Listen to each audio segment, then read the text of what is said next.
Hey, Trevor, how did it feel to be out on the field throwing passes as a Jaguar finally?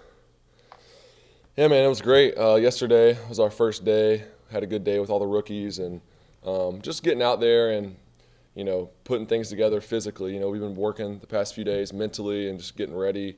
All the guys kind of we have we're going on install, so kind of thinking a lot, but it feels really good to get out there and get some reps all together. So I know the guys are excited about that. We've had two good days. I mean, there's only so much you can do with only 15 guys or so, but I think we've made the most of it. Everyone has the right mentality, and it's been a very productive 2 days. I know for me, I feel like I'm in a way better spot than I was before that first practice. So I feel like I'm getting ready and just really excited, not only for tomorrow, but then to get all the vets in here and just to get to know them and get to work with them.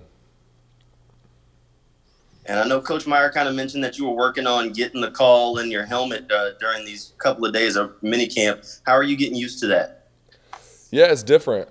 It's definitely a lot different than what I'm used to. I mean, we signaled in college, so NFL is completely different. But I think I'm making good progress. I'm getting more used to hearing the calls and repeating them, and breaking them up to where everyone's understanding it, and really being able to direct guys because some of the guys were just trying to learn everything still. So I think that's helping a lot. Me being able to take charge and lead a little bit there, and it's just getting more and more comfortable with that, which I am. But that just takes a bunch of reps. To get good at something, you got to practice it a lot. So just gonna keep working it. Thanks, Trevor. Thank you, Jamal. Thanks, Appreciate it, man. Jamal. We'll go to John Reed and then Mike DeRocco. How you doing, Trevor? What's been different for you, or has it been difficult to be on a pitch count? Yeah, I mean, it's I really appreciate the staff here, just looking out for my best interest, trying to slowly get me back in game shape and throwing shape for practice, so I can go out there full go whenever the whole team's back together. So that's been good for me. It's a little for me. I want to get out there and just throw and go, but I think it's better for me in the long run just to take it slow and get acclimated. Just because still recovering from my left shoulder, it's feeling great. No complaints here. I'm making great progress, but still gotta just be smart and take it easy. But yeah, I'm wanting to go out there and throw a lot, but we're keeping it around 30 to 40 balls, not including the warm up. So keeping it light just to make sure I'm feeling good. And just a quick follow. What is it like to see Travis out there lined up as an outside receiver? Yeah, it's different. It's awesome. I'm glad he's getting to work that and getting those reps right now. He's just a dynamic player. He can do a lot of different things, but that's something that he's not very used to. At Clemson, he was pretty much in the backfield all the time. He ran a lot of routes out of the backfield, but splitting out wide is something he hasn't done a lot. So it's cool seeing him out there working, learning something new, and just to see the improvements he makes every day is really cool. So excited for that. And then we got a bunch of good players out there that are flying around, and it's been fun to watch. Thank you, John. We'll go to D-Rock and then we'll go to Gene Fournette. Hey, Trevor, Irvin was talking about it's not necessarily the pitch count that they're worried about. It's you jostling a shoulder or getting your arm banged or something. The left one, obviously. Is there anything that you do in your daily life where it still bothers you at all in any way? No, not at all. I'm still being careful when I'm lifting. I think that's probably the only limitation as of right now is just not putting too much weight on it. But as far as the repair, I mean, it's healed. I'm a little over 3 months out from surgery, so the repair's healed. It's doing great. Got full range of motion pretty much. Need to work on it a little bit, but I'm feeling great. So we're taking steps in the right direction for sure. Just trying to make sure I'm good come game one. They're obviously taking it slow with you. Do you think there'll become a point where you'll be a little bit more impatient and want to just kind of finally cut loose? I'm sorry. What was the question?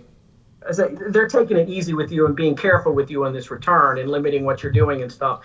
Do you think there'll come a point where you're over that and you just want to get going and go full 100% and not have to worry about anything? Yeah, I mean, obviously that's what I want to do right now. But I know there's a right way to do things and to be careful and put myself in the best position in this team. So I'm trusting that. That's the medical staff, the coaches, everyone's on the same page. So we got a good plan. We know what we're doing, and I'm just trusting that. And it won't be long before I'm full go. So I'm ready. Thank you, bud. Appreciate it. Yep. Thanks. Thanks, D-Rock. We'll go to Gene Fournette and then finish with Mark Long. And if y'all could just keep it to one question each, I know we have Travis ready to roll.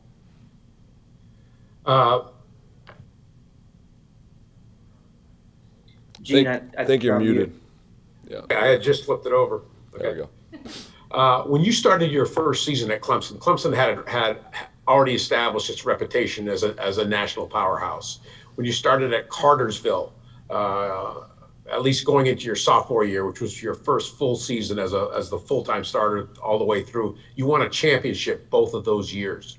Are your expectations here any different because you're coming into a program which has not had the kind of success that you had early on at Clemson or in high school?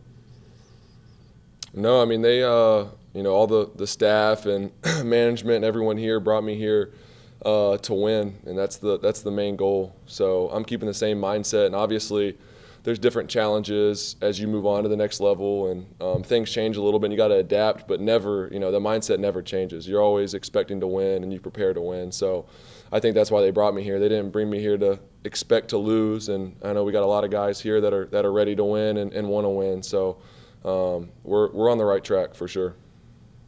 Thank you. Yes, sir. Thank you, Gene. We'll finish with Mark Long. Hey, Trevor. Just curious, in the early days like this, is there anything that you do intentionally to try to maybe establish yourself as a leader? I mean, I know some of that stuff comes naturally to you, but is there anything you can do in these first few days with all the young guys and all the rookies to really kind of maybe set the standard, set the mold? Yeah, there's a lot of things you can do. I mean, it just depends. Here with the rookies, just getting all the guys together and making sure we're all on the same page, reviewing, install, or whatever that is, walking through stuff. That's something we've done the last few days, and just trying to do those things. And it's really not even about leadership. Yeah, one, it is establishing leadership, but it's more so just making sure everyone's ready so we can be as good as we can be and get as much work done as possible when we're out in the field. And that's the main thing. And as far as, when we're back with the vets, I think leadership is earned. It's not just given, or you don't just walk in and have it. So I'm just going to put my head down and go to work and, like I said, do everything I can to put us in position to win. And I think through that, the team grows together, and that just kind of happens on its own.